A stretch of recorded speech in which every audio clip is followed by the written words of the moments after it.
Ayu Ting Ting minta siapapun untuk matikan TV jika ada yang tidak senang melihatnya di layar kaca. Pedangdut Ayu Ting Ting sering muncul di layar televisi daripada bernyanyi di atas panggung. Seringnya muncul di layar kaca membuat wajah Ayu Ting Ting kerap disebut cantik oleh penontonnya.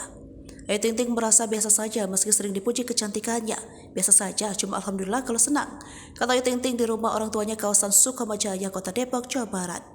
Tapi kalau nggak senang matikan saja televisinya, lanjutnya tertawa. Ayu Ting Ting menyebut sering merawat diri hingga wajahnya supaya tetap cantik. Tetap harus perawatan, ucap janda satu anak yang kini berusia 31 tahun itu.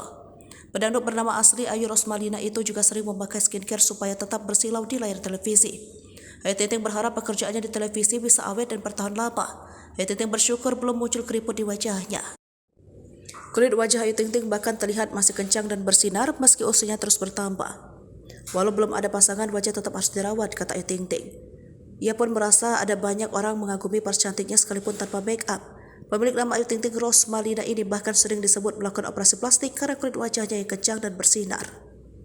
Dari dulu dibilang suntik putih, operasi plastik, ya biarin aja, saya cuek. Dan diamin orang yang ngomongin apa, kata Ayu Ting Ting. Pelantun sambal lodo dan alamat palsu itu rela mengeluarkan banyak uang untuk merawat kecantikannya.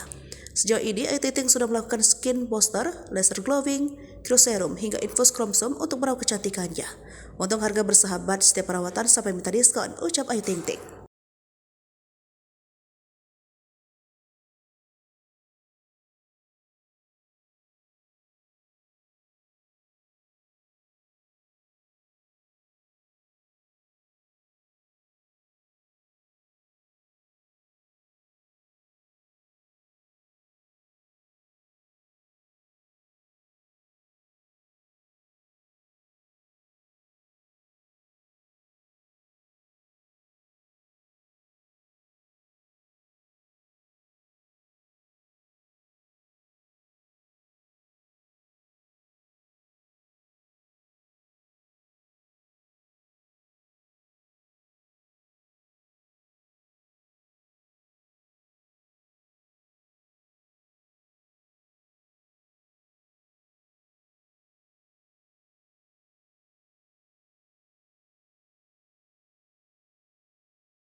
Hai pemirsa Sri Popo TV, jangan lupa komen, like, dan subscribe, serta tonton terus berita-berita terupdate lainnya ya.